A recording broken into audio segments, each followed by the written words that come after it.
anak-anakku, dengarkan sebentar Al-Mukarram Habib akan menyampaikan beberapa nasihat-nasihat yang berkenaan dengan kepentingan pondok pesantren ini.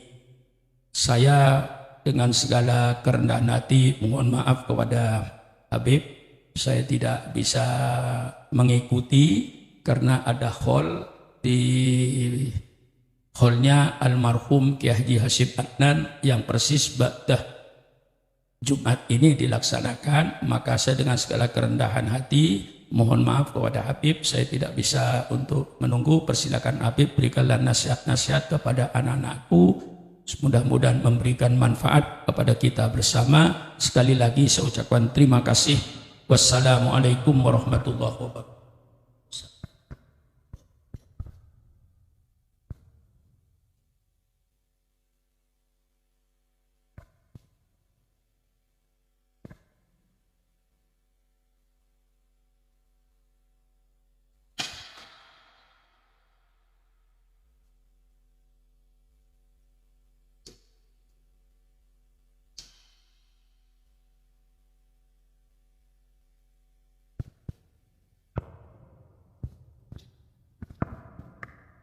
Assalamualaikum warahmatullahi wabarakatuh.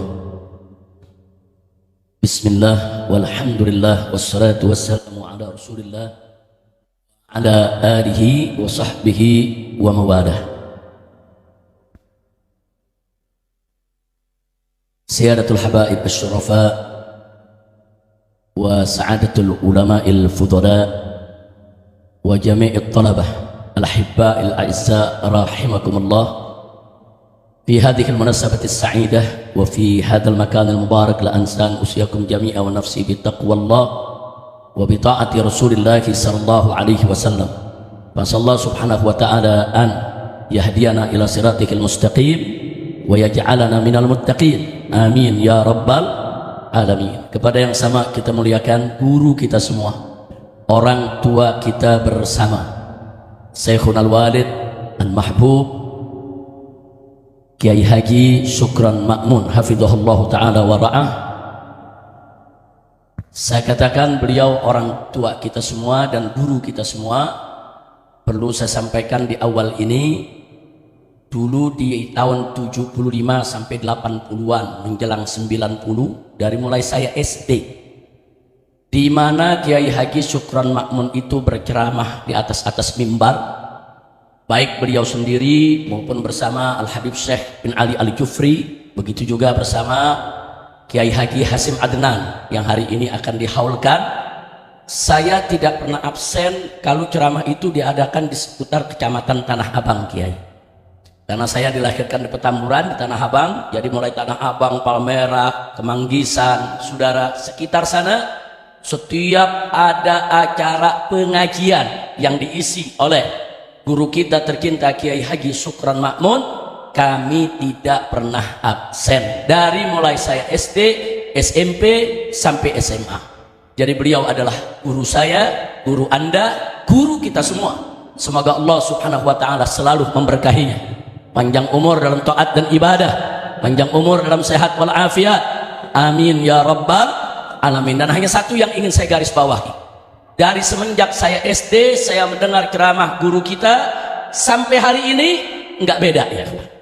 Artinya tegasnya menyampaikan yang hak itu hak, yang batil itu batil, tidak mencela-mencela, betul-betul berpegang kepada akidah Asy'ariyah, Maturidiyah, betul-betul berpegang kepada madhab Syafi'i dan madhab yang empat, dan tidak pernah keluar daripada akidah Ahlus Sunnah wal Jamaah. Dan beliau tidak pernah, saudara, tidak pernah membiarkan kalau ada kemungkaran terjadi di republik ini, siapapun yang melakukannya, mau dari pimpinan-pimpinan negara, pejabat sampai rakyat di bawah, dengan gaya beliau, dengan cara beliau luar biasa. Sampai hari ini saya masih melihat dan masih merasakan cara dakwah beliau, alhamdulillah. Nah saat ini Kiai Haji Syukran Ma'mun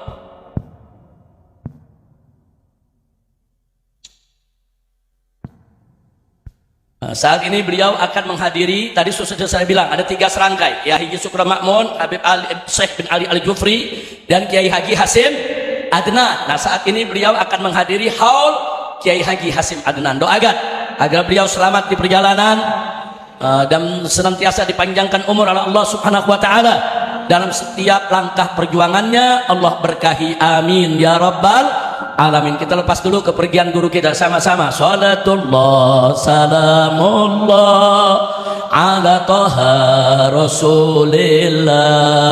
Salatullah salamullah ala yasin habibillah. Semua salatullah salamullah ala taha rasulillah. Salatullah salamullah ala yasin habibillah. Tawassalna bismillah wa bil hadi rasulillah.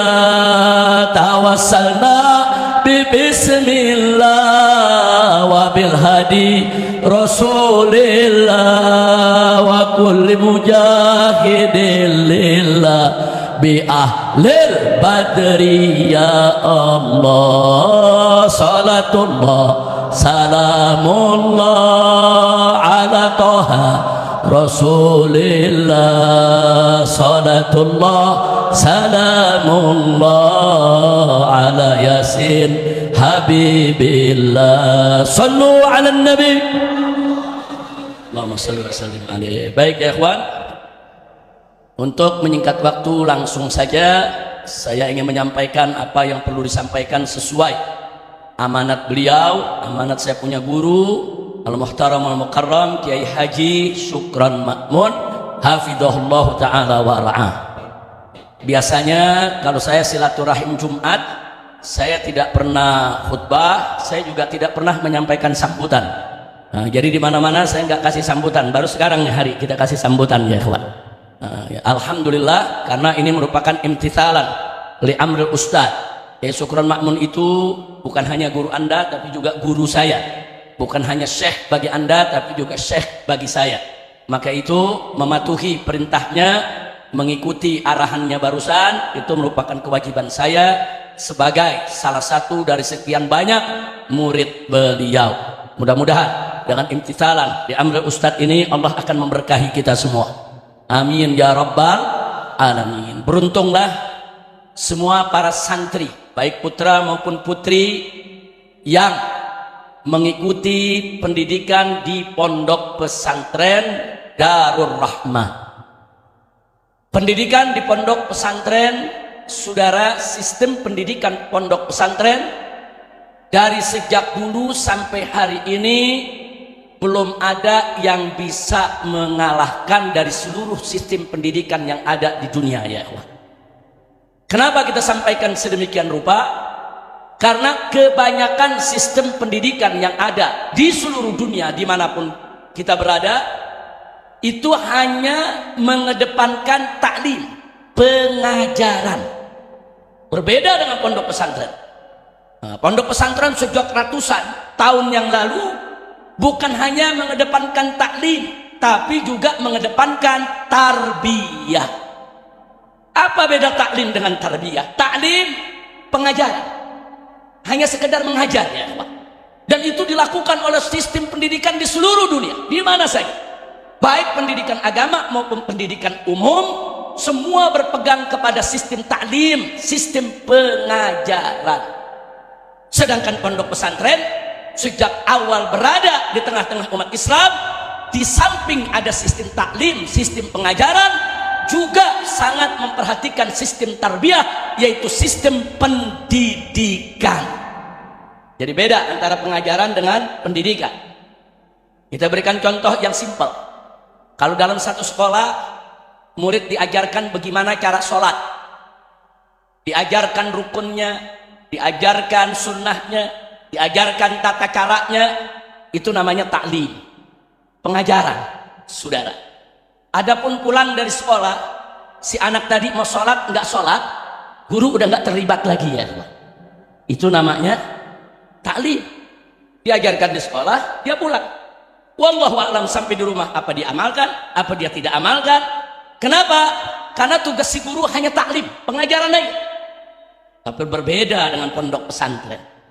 Di pondok pesantren, santri di kelas-kelas atau di halago-halago yang diadakan di masjid ini, saudara, diajarkan tentang tata cara sholat, hukum sholat, syarat sholat, kewajiban sholat, saudara, semua diajarkan. Tapi pada saat yang sama, begitu masuk waktu sholat, semua digiring ke dalam masjid, diawasi oleh para guru-gurunya. Bagaimana cara mereka berwudu, bagaimana cara mereka sholat, diajarkan cara mereka merapikan shaf, diajarkan cara mereka untuk apa? Untuk melaksanakan apa yang baru diajarkan dalam kelasnya, saudara.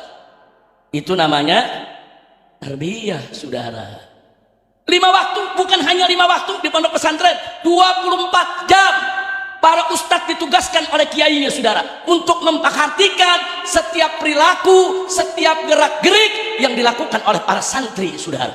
Makanya dalam pondok pesantren ada muragib, ada pengawas-pengawas, saudara, baik pengawas yang ada di kelas maupun pengawas yang ada di kamar-kamar santri, pengawas yang ada di semua sudut pondok pesantren tersebut. 24 jam santri diawasi, santri dididik, santri diajarkan, saudara. Itulah yang dimiliki oleh pondok pesantren yang tidak dimiliki oleh sistem sekolah yang lain, saudara. Alhamdulillah. Nah, makanya saya mau tanya nih semua sekali lagi, saudara, kalau gitu pondok pesantren lengkap tidak? Lengkap tidak? Ada taklim pengajaran, ada tarbiyah pendidikan. Subhanallah, saudara. Makanya jangan kaget kenapa tadi saya katakan sistem pendidikan pesantren ini belum ada yang tandingi. Bahkan saat ini di luar negeri, orang-orang di luar Islam, sampai di Indonesia sekalipun, mulailah mereka mendirikan boarding school. Apa itu boarding school? Banyak sekolah umum, tapi muridnya disuruh nginep. Banyak sekolah umum, tapi muridnya dimikinin kamar. Banyak sekolah umum, saudara, mereka disuruh tinggal di tempat mereka sekolah. Itu yang dimaksud dengan boarding school. Boarding school itu pesantren, saudara. Kenapa mereka tiru sistem pesantren sedemikian rupa? Karena mereka melihat dengan mata mereka sendiri, mereka dengar dengan telinga mereka sendiri, mereka rasakan bagaimana kualitas, saudara, anak-anak santri yang memang sekolah di pondok-pondok pesantren, yang kualitas tersebut tidak didapatkan oleh anak-anak yang tidak sekolah di pondok pesantren, saudara. Sekali lagi, alhamdulillah. Bersyukurlah kita kepada Allah kalau kita semua menjadi santri di pondok pesantren. Memang tantangan pondok pesantren ini tidak kecil, besar, saudara. Bahkan belakangan, saudara, ada yang pengen bagaimana supaya pondok pesantren gak laku, diisukanlah pondok pesantren awas sarang teroris. Kenapa ada isu pondok pesantren sarang radikalisme, sarang ekstremisme, sarang radikal, sarang teroris, supaya umat Islam tidak berbondong-bondong masuk ke pondok pesantren lagi, saudara. Dibuat takut sedemikian rupa.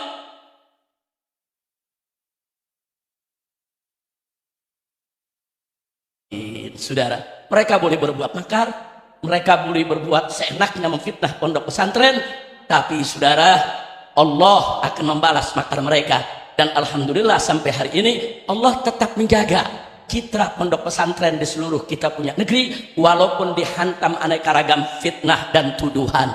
Alhamdulillah. Ada lagi cara-cara tidak sehat. Bagaimana supaya umat Islam rame-rame jangan masuk pondok pesantren, saudara? Oh, ditakut-takuti, awas kalau masuk pondok pesantren nanti gila, pelajarannya susah. Diisuin gila, saudara. Ada yang bilang jangan belajar nahu bisa gila. Wah, saudara, di sini ada Habib Hanif, saya punya menantu. Ada Habib Adwi, juga saya punya menantu, saudara. Dari kecil sampai hari ini mereka semua belajar nahu, enggak gila-gila, saudara. Saya mau tanya, di pondok pesantren ini nahu diajarin enggak? Sorof diajarin enggak? Ada gila? Yang gila tuh yang nyari ilmu aneh-aneh, saudara. Kalau yang dicari ilmu yang aneh-aneh itu biasanya stres, depresi, gila, betul? Tapi kalau yang nyari ilmu yang diridai Allah, bohong. Kalau orang gila karena mencari ilmu yang diridai oleh Allah Subhanahu wa Ta'ala. Jadi itu semua tuh tuduhan-tuduhan miring tadi sebetulnya tujuannya satu, menggerogoti pondok-pondok pesantren. Maka itu waspada, jangan mau kita diprovokasi untuk meninggalkan pondok pesantren. Betul? Saya mau tanya semua yang ada di sini, siap terus belajar di pondok pesantren? Cinta kepada pondok pesantren? Siap nimba ilmu di pondok pesantren? siap jaga citra pondok pesantren. Takbir. Sallu ala nabi. Nah, mudah-mudahan dengan kita di pondok pesantren Allah memberikan kita ilmu yang barakah. Ada lagi saudara, rumor-rumor di luar bilang apa, jangan masuk ke pondok pesantren. Kenapa? Masa depannya suram. Enaknya masa depan suram. Saudara, yuk kita lihat. Anda periksa itu satu persatu orang-orang besar di seluruh Indonesia, saudara. Baik yang menjadi ulama-ulama besar maupun yang menjadi pejabat-pejabat tinggi, saudara. Dari pusat sampai daerah Anda periksa semua, ternyata banyak sekali yang merupakan jebolan-jebolan pondok pesantren. Alhamdulillah. Jadi jangan sembarang sama pondok pesantren, saudara. Dari pondok pesantren ini banyak yang jadi menteri, banyak yang jadi jenderal, banyak yang jadi pejabat, banyak yang jadi kepala daerah, saudara, dan seterusnya dan seterusnya. Siapa bilang masuk pondok pesantren suram? Nah, enggak betul. Maka itu saya mau tanya di sini, siap buktikan pondok pesantren tidak suram? Siap buktikan? Bagaimana cara kita buktikannya? Belajar yang betul, nuntut ilmu yang betul, saudara. Insya Allah, saudara, bukan hanya dunia, bahkan akhirat pun tidak ada kesuraman bagi santri-santri yang ikhlas belajar di pondok-pondok pesantren. Amin ya rabbal alamin. Lanjut. Ada lagi. Ini nggak kalah serem nih. Anak yang masuk pondok pesantren itu buangan dari orang tua. Iya. Kita dibilang anak buangan. Kurang ajar gak? Jangan-jangan di sini ada merasa begitu kali ini. Ayo jujur, ada merasa begitu gak? Merasa dibuang gitu sama orang tua, saudara. Jangan saudara. Justru orang tua, apalagi di zaman sekarang ini, yang tantangan keimanan merajalela 24 jam non-stop ada di setiap tempat, saudara. Di zaman sekarang ini orang-orang tua yang memasukkan anak-anaknya ke pondok pesantren, baik putra maupun putri, satu, orang tua tersebut cerdas, saudara. Kenapa saya katakan cerdas? Dia tahu potensi dirinya, nggak mampu untuk melindungi anaknya, nggak mampu untuk mendidik anaknya. Dia titipkan ke kiai-kiai, ke guru-guru yang mampu untuk mendidik dan mencetak anaknya menjadi generasi penerus yang baik. Betul? Berarti orang tuanya cerdas tidak? Pintar tidak? Dia tahu ini tantangan kalau saya tidak masukkan anak saya ke pondok pesantren, sementara saya sibuk kerja di luar, saya sibuk cari nafkah untuk keluarga. Bagaimana akidah saya punya anak, akhlak saya punya anak? Bagaimana kalau lingkungan yang tidak baik, mereka yang membentuk daripada karakter anak saya? Oh, ini berbahaya. Kalau begitu saya cari pondok pesantren, biar kiai yang mendidiknya, kiai yang membentuknya. Itu namanya orang tua Alhamdulillah. Berarti orang tua Anda di sini, para santri semua, adalah orang-orang tua yang cerdas di dalam mengambil keputusan. Alhamdulillah. Yang kedua, saudara, bukan hanya cerdas, peduli. Ihtimam. Dia peduli dengan akidah anaknya. Dia peduli dengan akhlak anaknya. Dia peduli dengan masa depan anaknya. Bahkan bukan hanya masa depan dunia, tapi juga masa depan akhirat. Orang tua mana, saudara, yang bisa lebih hebat daripada orang tua yang peduli kepada kebaikan anaknya dunia dan akhirat, saudara? Maka itu, tatkala orang tua kita mengirim kita ke pondok pesantren, kita bukan dibuang, bukan, tapi itu menunjukkan satu, kecerdasan orang tua kita. Yang kedua, kepedulian orang tua kepada kita. Berarti orang tua kita sayang kepada kita, cinta kepada kita. Jangan berkecil hati. Justru kita mesti bangga punya orang tua yang cerdas, bangga punya orang tua yang peduli kepada kita. Alhamdulillah. Kira-kira jelas tidak? Yang saya sampaikan barusan kira-kira jelas tidak? Jadi anak-anak yang masuk pondok pesantren anak buangan bukan? Anak buangan bukan? Berarti anak-anak yang dikirim orang tua ke pondok pesantren berarti orang tuanya cerdas tidak? Peduli tidak? Sayang tidak? Cinta tidak? Bangga tidak punya orang tua seperti itu? Bangga tidak kepada orang tua seperti itu? Sallu ala nabi. Allahumma shalli wa sallim wa barik alaihi. Nah, jadi dengan apa yang saya sampaikan barusan sebagai pembuka ini, saya hanya ingin menekankan bahwa satu keberuntungan kalau kita ada di pondok pesantren, beruntung. Maka itu tancapkan dalam sanubari kita yang paling dalam, dalam jiwa kita yang paling dalam. Jangan tinggalkan pondok pesantren ini kecuali kita sudah selesai menjalani masa pendidikan dan pembelajaran kita. Mudah-mudahan dari sini ke depan nanti akan lahir ulama-ulama besar, orang-orang soleh, lahir para wali-wali yang menjaga negeri, lahir dari tempat ini pemimpin-pemimpin bangsa di masa yang akan datang. Amin ya rabbal alamin. Nah, baiklah ya ikhwan, bicara pondok pesantren berarti bicara tentang keilmuan. Bicara tentang keilmuan berarti kita diingatkan akan firman Allah dalam Al-Qur'anul Karim.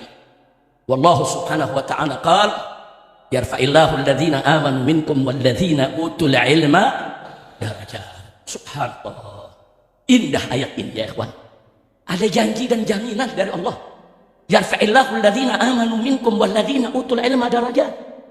Ini janji sekaligus jaminan dari Allah. Ini yang memberikan janji dan memberikan jaminan bukan sembarang, tapi Allah yang maha menepati janji. Innallaha la yukhliful mi'ad. Allah yang tidak pernah ingkar janji, saudara. Allah menyatakan dalam ayat ini yarfa'illahu, Allah itu meninggikan, mengangkat, saudara. Siapa yang diangkat? Alladzina amanu minkum, kedudukan orang-orang beriman di antara kamu. Kemudian berikutnya walladzina utul ilma darajat, dan orang-orang yang punya ilmu. Jadi orang yang beriman dan berilmu, Allah jamin, Allah janji, saudara, mereka akan ditinggikan oleh Allah, dinaikkan derajatnya oleh Allah. Bukan sembarang dinaikkan, darajat, dinaikkan saudara beberapa derajat, bukan sekedar satu tingkat, dua tingkat, saudara. Artinya derajat mereka Allah tinggikan baik di dunia maupun di akhirat, saudara. Selama apa? Selama mereka ikat antara iman dengan ilmu. Jadi Allah dalam ayat ini tidak memisahkan antara iman dengan ilmu, saudara. Loh, kenapa nggak dipisahkan? Karena dengan iman kita didorong untuk menuntut ilmu, dan dengan ilmu, saudara, maka kita dijaga jangan sampai iman lepas dari kita punya diri. Jadi iman mendorong diri kita untuk menuntut ilmu, dan ilmu adalah penjaga iman kita, supaya iman kita jangan merosot, tapi iman kita terus naik, saudara. Maka itu iman dan ilmu harus ada dalam diri kita. Karena kalau kita punya ilmu tanpa iman, wow, berbahaya, saudara. Nanti ilmunya bisa disalahgunakan, saudara. Dan iman tanpa ilmu juga berbahaya, saudara. Karena iman itu kalau tanpa ilmu nanti imannya akan merosot, dan pada saatnya nanti imannya bisa lepas. Na'udzubillah min dzalik. Maka itu iman dengan ilmu, saudara, harus senantiasa ada dalam diri kita. Maka itu Al-Imam Ali bin Abi Thalib radhiyallahu ta'ala anhu, saudara, dalam sebuah pesannya kepada para pemuda, para penuntut ilmu, apa beliau katakan? Ya ma'syar syabab, wahai segenap para pemuda, i'lamu, ketahuilah oleh kamu sekalian, anna hayatal fata wallahi bil ilmi wat tuqa, sesungguhnya kehidupan seorang pemuda itu harus diisi dengan ilmu dan takwa. Wa idza lam yakuna, kalau kedua perkara ini tidak ada, ilmu dan takwa tidak dimiliki oleh seorang pemuda, falaktibara bihayatih, maka enggak ada artinya dia punya kehidupan. Subhanallah. Dan Sayyidina Ali bin Abi Thalib radhiyallahu ta'ala anhu wa karamallahu wajhah, dalam menyampaikan amanat tadi kepada para pemuda, bukan sekedar buah bibir, tapi beliau buktikan dalam perilaku beliau. Karena sejak beliau kecil, beliau dipelihara langsung oleh Nabi kita Muhammad sallallahu alaihi wasallam. Beliau dididik langsung dalam rumah Nabi alaihi salatu wassalam. Dan semenjak muda, beliau selalu menuntut ilmu dan mengisi masa mudanya dengan iman dan takwa kepada Allah subhanahu wa ta'ala. Maka itu, kepada para santri Darul Rahman yang saya cintai, yuk mari kita ikat ilmu yang kita tuntut di tempat ini dengan iman, dengan takwa kepada Allah. Karena iman dan takwa itu yang akan membawa keberkahan, yang akan memudahkan kita dalam menuntut ilmu, yang akan memudahkan kita dalam menghafal kewajiban-kewajiban kita, bahkan memudahkan kita untuk memahami hal-hal yang tadinya muskil menjadi mudah, saudara. Dengan apa? Dengan kekuatan iman dan takwa, sehingga ilmu kita menjadi manfaat, insya Allah. Apalagi Imam Syafi'i radhiyallahu ta'ala anhu, saudara, berpesan kepada murid-muridnya sesuai dengan pesan yang beliau dapat dari guru-guru beliau, di mana beliau mengatakan, mengingatkan kepada untuk kita juga semua, al ilmu nurun fala tudfi'hu bil ma'siyah. Ilmu itu adalah cahaya, dan jangan sekali-kali kau padamkan cahaya tersebut dengan maksiat. Jadi kalau ada pertanyaan kenapa sih ada orang belajar susah? Karena banyak maksiat. Kenapa sih orang menghafal susah? Karena banyak maksiat. Kenapa sih di dalam memahami persoalan kok jadi susah? Karena banyak maksiat. Semakin banyak maksiat, semakin sulit ilmu itu bisa manfaat, saudara. Tapi manakala orang isi hidupnya dengan iman dan takwa kepada Allah, menjauhkan diri dari maksiat, maka ilmunya akan manfaat. Dia akan mudah menuntut ilmu, mudah menghafal daripada matan-matan yang diberikan tugas oleh para gurunya. Bahkan mudah untuk memahami berbagai persoalan sulit dalam pelajaran agama, saudara. Kuncinya adalah, saudara, ilmu itu cahaya, jangan kita padamkan dengan maksiat. Ini pesan dari Imam Syafi'i radhiyallahu ta'ala anhu yang beliau dapatkan dari guru-guru beliau, saudara.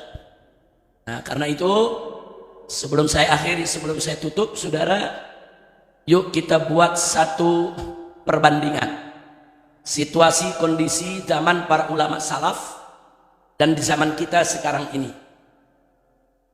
Saudara, di zaman ulama salaf kita dulu, Al-Quranul Karim, mushaf Al-Quran. Siapa yang ingin punya mushaf, dia harus nulis sendiri. Karena dulu nggak ada percetakan, nggak ada mushaf Al-Quran, Quran diperjualbelikan. Maka itu para ulama salaf dulu dididik oleh orang-orang tua mereka. Dari mulai mereka kecil pertama kali belajar agama, mereka diwajibkan untuk menghafal Quran dulu, saudara. Supaya Al-Quran itu ada di kepala dia, supaya Al-Quran itu ada dalam diri dia. Saudara, termasuk Al-Imam Syafi'i radhiyallahu ta'ala anhu, umur 7 tahun sudah hafal Quran 30 juz. Dan itu terjadi kepada ulama-ulama besar. Hampir semua dulu bukan ulama kalau belum hafal Quran 30 juz, saudara. Di zaman ulama salah. Sebab kalau mereka tidak hafal Quran, mereka akan kewalahan untuk mencari ayat Quran. Saat itu Al-Quran, saudara, belum dicetak. Belum seperti zaman ini yang di Android dengan mudah kita mencari ayat Al-Quran, saudara. Dulu mencari ayat Al-Quran, mereka mesti cari di kepala mereka, di dada mereka, lewat hafalan mereka, saudara. Apalagi hadis. Kalau mereka mencari hadis, saudara, ulama-ulama salaf kita dulu harus berjalan dari satu negeri ke negeri lainnya, yang perjalanan tersebut bisa berbulan-bulan mereka cari, saudara. Bagaimana perjalanan Al-Imam Al-Bukhari, bagaimana perjalanan Al-Imam Muslim, saudara, dalam mengumpulkan hadis, saudara. Ketika itu Sahih Bukhari belum ada, Sahih Muslim belum ada, kitab-kitab hadis belum ada, saudara. Jadi betapa kita lihat di zaman tersebut, tantangan untuk menguasai ilmu pengetahuan begitu sulit, saudara. Sarana prasarananya tidak mudah, tapi ajaibnya, saudara, ajaibnya di zaman yang serba sulit tersebut mampu melahirkan ulama-ulama kaliber dunia yang menguasai berbagai disiplin ilmu agama, saudara. Lihat Al-Imam Syafi'i, saudara, mahir dalam tafsir Quran, mahir dalam ilmu fikih, mahir dalam ilmu hadis, saudara. Lihat Al-Imam Syafi'i, bahkan beliau termasuk yang menetapkan ilmu usul fikih. Zaman yang serba susah mampu melahirkan seorang manusia sekelas Al-Imam Asy-Syafi'i. Zaman yang serba susah mampu melahirkan Imam Abu Hanifah, Imam Malik, Imam Ahmad, saudara. Subhanallah. Sekali lagi, dulu ulama-ulama salaf kalau sudah punya ilmu lengkap, jadi rata-rata mereka ya mufassir, ya muhaddits, ya mu'arrikh, ya lughawi, saudara, lengkap ada di diri mereka. Padahal zaman itu serba sulit. Tapi sekarang yuk kita kembali ke zaman kita sekarang ini. Masya Allah. Di zaman sekarang ini, walaupun kita tidak hafal Al-Quran, mencari ayat Quran mudah, saudara.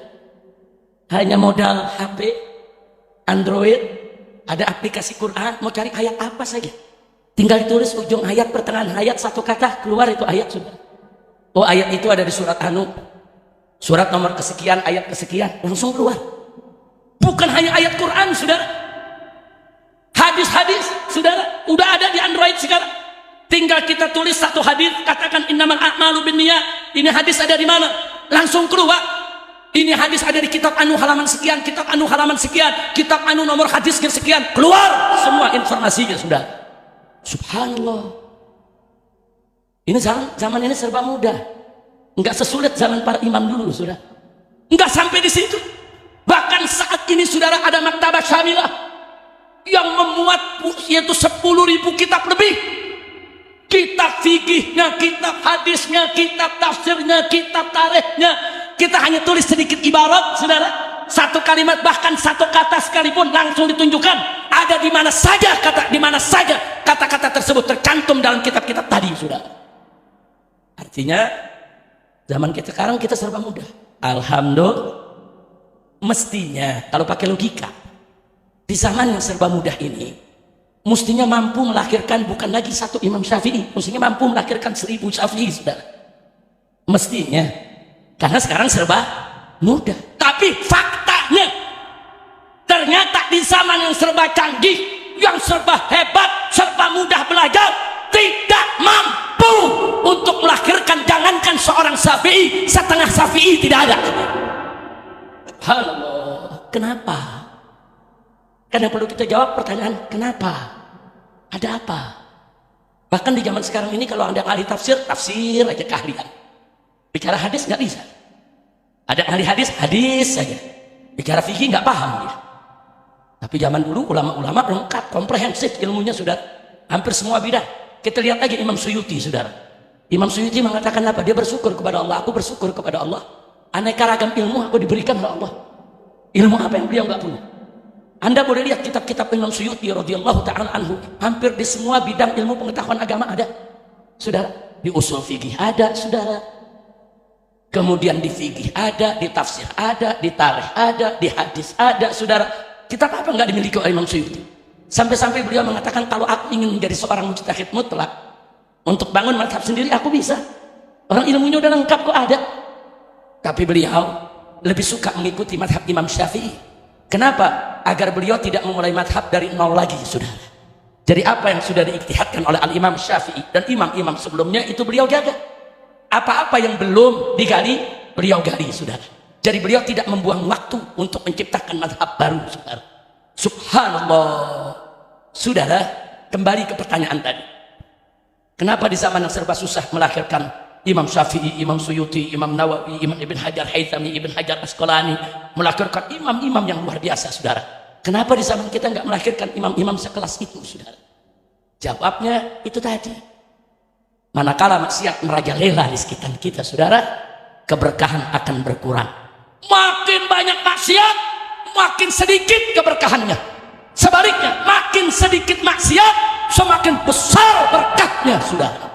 Di zaman para ulama salaf kita dulu, saudara, dengan segala kelebihan dan kekurangannya, para khulafa, para khalifah umat Islam ketika itu menerapkan hukum Islam di tengah-tengah kehidupan bermasyarakat, memakmurkan masjid, saudara, memakmurkan sedekah, saudara, menjaga hukum Islam sehingga keberkahan itu, saudara, merata kemana-mana, sehingga para ulama-ulama salaf kita di dalam menuntut ilmu tidak terganggu dengan maksiat yang merajalela. Subhanallah. Sementara kita sekarang ini, saudara, maaf, kitanya udah nggak mau maksiat yang masuk ke kantong kita lewat HP, saudara. Kita udah nggak mau maksiat yang lewat depan rumah kita. Kita udah nggak mau maksiat, bahkan maksiatnya yang masuk ke rumah kita, saudara. Bahkan kita udah nggak mau maksiatnya masuk ke kamar pribadi kita, saudara. Lewat handphone, lewat medsos, saudara. Lewat berbagai macam informasi maksiat itu masuk, dirusak mata kita, dirusak telinga kita, dirusak hati kita, dirusak jiwa kita, sehingga zaman ini sulit melahirkan ulama-ulama sekelas Imam Syafi'i dan lainnya, saudara. Nah, tapi bukan berarti itu membuat kita harus putus asa, tidak. Saya menyampaikan di sini bukan berarti zaman ini mustahil melahirkan ulama-ulama kaliber dunia, tidak, saudara. Alhamdulillah dari Indonesia ini banyak sekali ulama-ulama kaliber dunia, saudara. Subhanallah, Syekh Nawawi Al-Bantani, bagaimana kitab-kitabnya dibaca di seluruh Jazirah Arab, saudara. Bahkan di kota suci Makkah sampai saat ini kitab-kitab beliau masih dipelajari, saudara. Atau kalau kita lihat lagi Kiai Muhajirin, saudara, dari Bekasi, bagaimana kitab-kitabnya, bagaimana sanadnya muttasil, saudara. Kitab-kitabnya dalam bahasa Arab terus dipelajari di dunia Arab sana. Belum lagi As-Syekh Turmusi, ya ikhwan, bagaimana membuat kitab berjilid-jilid, saudara. Enggak sampai di situ aja, saudara. Bahkan yang belakangan ada Syekh Yasin Fadani, saudara. Sampai ulama-ulama sedunia datang kepada beliau di kota Mekah hanya ingin mengambil sanad beliau dari aneka ragam hadis. Karena beliau punya periwayatan hadis semuanya muttasil. Bukan sekedar beliau baca dari kitab, saudara, tapi beliau dapat dari gurunya, gurunya dapat dari gurunya, gurunya dapat dari gurunya, sampai kepada sumber hadisnya, saudara. Ulama Indonesia. Jadi bukan nggak mungkin. Kalau ulama-ulama di zaman ini juga bisa melahirkan, zaman ini bisa melahirkan ulama-ulama kaliber dunia. Walaupun mungkin kualitasnya tidak sehebat Imam Syafi'i, tidak sehebat Imam Malik, tapi paling tidak dia bisa mendunia dan ilmunya bisa bermanfaat untuk seluruh umat Islam dimanapun mereka berada, saudara. Caranya bagaimana? Nah, salah satu caranya, saudara, duduk di pondok pesantren. Karena begitu Anda keluar dari pondok pesantren ini di luar sana, saudara, tantangan keimanan, tantangan akhlak, aneka ragam maksiat itu merajalela, saudara.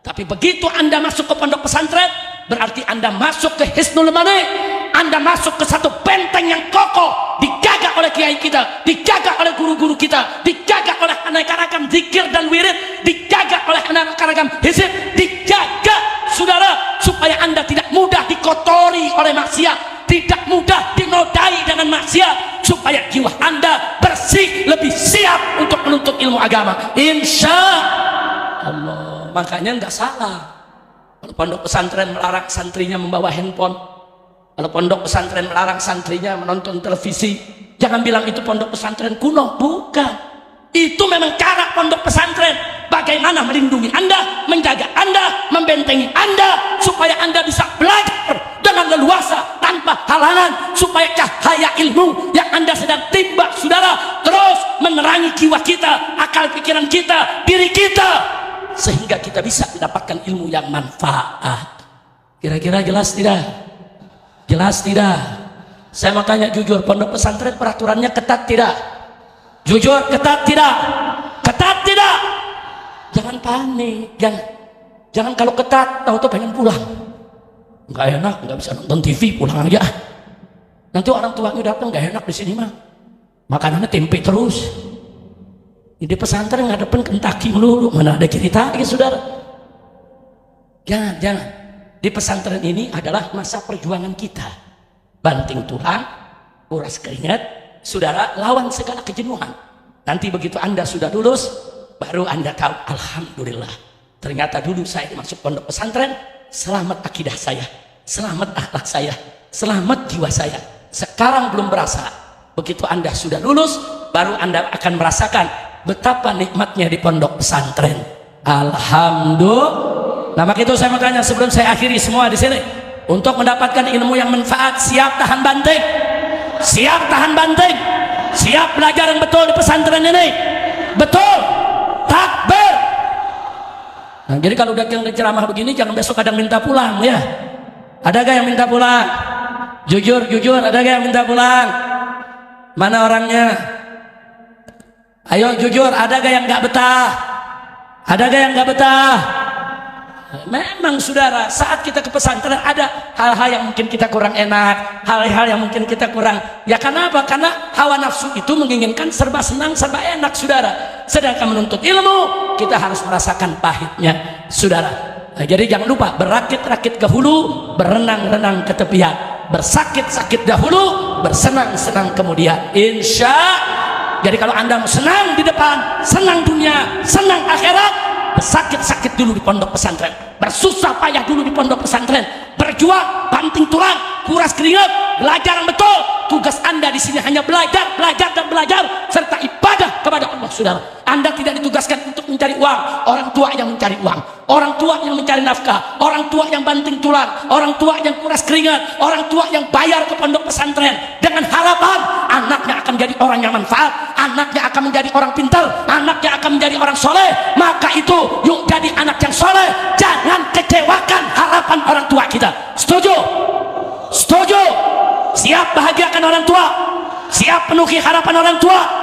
Takbir, sallu ala nabi.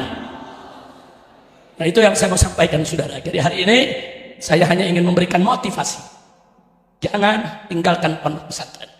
Karena pondok pesantren, saudara, ini tempat penuh keberkahan.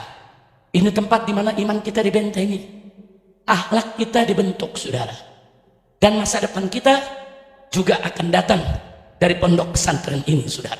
Enggak usah khawatir. Imam Syafi'i pernah mengatakan man arada dunya fa alaihi bil ilm wa man arada al akhirah fa alaihi bil ilm wa man araduhuma fa alaihi bil. Siapa yang mau dunia ya dia wajib punya ilmu. Siapa yang mau akhirat ya tuntut ilmu dong. Yang mau dunia akhiratnya senang ilmu. Ilmu itu miftahus sa'adah fid darin. Ilmu itu merupakan kunci kebahagiaan dunia dan akhirat, sudah. Ilmu. Bahkan Al-Imam Al-Ghazali radhiyallahu taala anhu di dalam kitab Ihya Ulumuddin ada menyampaikan satu riwayat di mana beliau mengatakan dalam riwayat tersebut, saudara, dengan tegas beliau mengatakan bahwa al-ilmu imamul amali wal amalu tabi'uhu. Ilmu itu adalah imam dari amal perbuatan, sedangkan amal perbuatan itu adalah makmumnya. Amal perbuatan kita itu bermakmum kepada ilmu, saudara. Ilmu yang menjadi imam, ilmu yang menuntun, saudara. Tapi sebagaimana saya katakan tadi, kalau ilmu memanfaat, dia mesti diikat dengan iman. Karena ilmu kalau nggak diikat dengan iman berbahaya, sudah. Ilmu ini berbahaya. Nah, maka itu ikatlah ilmu itu dengan iman. Nah, kalau ilmu diikat dengan iman, kemudian diperkuat dengan takwa, maka ilmunya akan manfaat.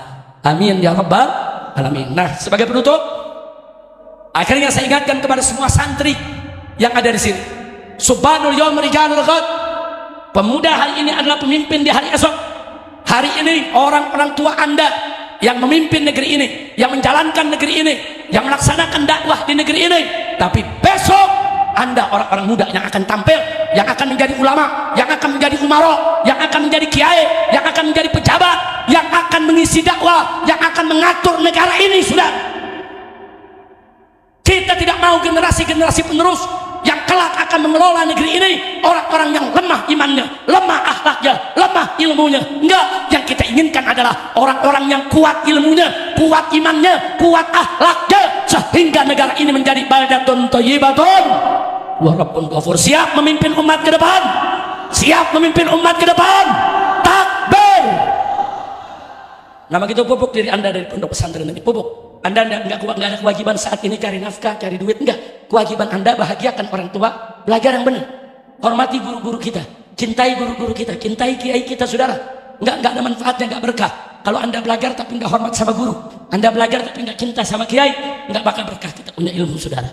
Nah, saya yakin insya Allah ke depan di antara Anda di sini besok akan ada yang jadi ulama besar, akan ada yang menjadi pemimpin di Indonesia, akan ada yang menjadi umara, ulama, tujar, akan banyak orang yang menjadi mujahidin untuk menegakkan kalimat Allah Subhanahu wa taala. Amin ya rabbal alamin. Akhirnya kita mohon kepada Allah Subhanahu wa taala, yaitu kita mohon kepada Allah segala keberkahan, segala kebaikan di dunia maupun di akhirat. Yuk sama-sama agar harapan kita dipenuhi oleh Allah, kita baca selawat rame-rame, saudara. Allahumma salli ala sayyidina Muhammad wa ashghilil zalimin. Allahumma salli ala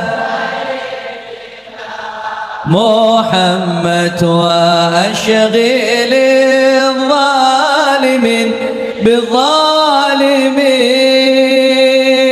wa akhrijna min bainihim salimin wa ala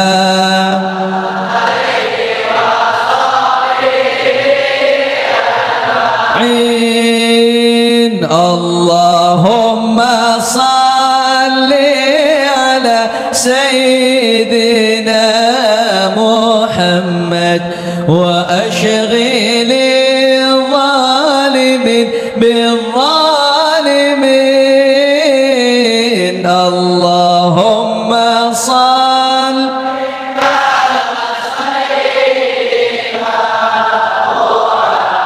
wa ashghilil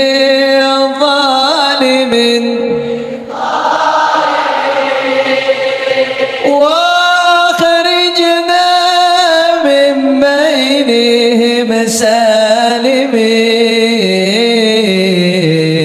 وعلى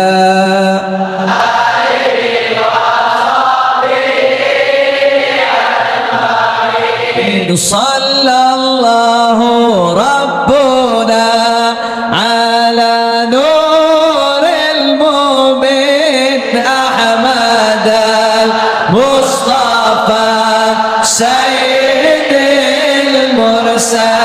أجمعين صلى الله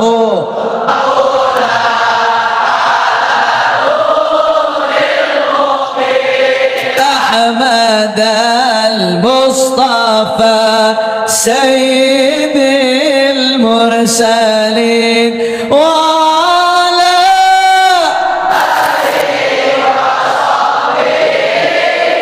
أجمعين وعلى آله وصحبه أجمعين. صلوا على النبي. Akhirnya kita mohon kepada Allah, semoga Kiai Haji Sukron Makmun guru kita semua Allah berikan panjang umur dalam taat dan ibadah, dalam sehat walafiat. Dan kita doakan juga segenap para dewan guru, dewan para ustadz di pesantren Darul Rahmah, baik yang di Jagakarsa ini maupun yang di Liwiliang, begitu juga yang di Depok. Semua para gurunya Allah berikan keberkahan, dimudahkan segala urusannya, digabulkan segala hajatnya, disembuhkan segala penyakitnya, dan diberikan ganjaran berlipat dari dunia hingga akhirat. Kemudian berikutnya kita doakan juga orang-orang tua kita, orang-orang tua santri, para wali santri yang telah dengan cerdas, dengan penuh kepedulian, penuh rasa cinta mengirim anak-anaknya di pondok pesantren, agar mereka juga diberikan oleh Allah ketenangan, kedamaian, dijadikan anak-anaknya menjadi orang-orang yang soleh, dibukakan pintu rezekinya, dimudahkan mencari nafkahnya, sehingga mereka juga mudah untuk mendidik anak-anaknya. Dan kemudian kita mohon juga kepada Allah untuk semua santri, baik yang putra maupun putri, agar dibuka oleh Allah pintu ilmu pengetahuan yang manfaat, dimudahkan dalam belajar, dimudahkan dalam menghafal, dimudahkan di dalam memahami pelajaran, dimudahkan juga dalam mengamalkannya. Dan semoga semua anak-anakku yang ada di sini jadikan oleh Allah sebagai ulama yang salihin, orang-orang yang saleh, yang selamat dari dunia hingga akhirat. Ala hadhihi niyyah wa likulli niyatin salihah wa ila hadratin nabiyil mustafa. Termasuk kita doakan juga, yaitu untuk semua pihak yang telah ikut membantu jalannya pondok pesantren Darul Rahmah, baik mereka yang telah mewakafkan, menghibahkan, menghadiahkan, yang membantu sejak awal berdiri 48 tahun yang lalu, semoga juga diberikan oleh Allah ganjaran yang berlipat ganda.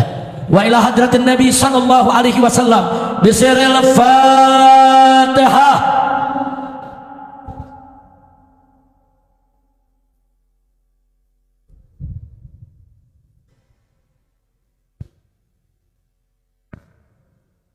Sama-sama semuanya. Ya Rabbana tarafna bi annana tarafna wa annana rafna ala ladha atrafna fatu alaina taubatan silikun حوبا واستر لنا العورات وآمن الروعات واغفر لوالدينا ربي ومولودنا والأهل والإخوان وسائر الخلان وكل ذي محبة أو جيرة والمسلمين أجمعين ربي فاسمع فضلا وجودا منا لا باكتساب من بالمصطفى الرسول نحظى صلى وسلم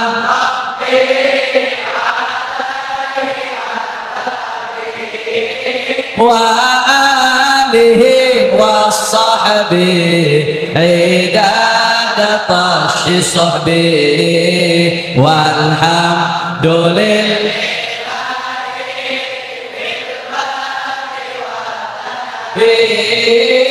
والحمد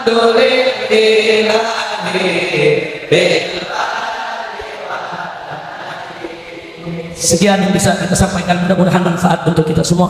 Dan mudah-mudahan insya Allah Pondok Pesantren Darul Rahman senantiasa menjadi ma'hadan salihan makmuran thayyiban mubarakan. Sekian, subhanakallahumma wa bihamdika asyhadu an la ilaha illa anta nastaghfiruka wa natubu ilaik walhamdulillahi rabbil alamin. Wassalamualaikum warahmatullahi wabarakatuh.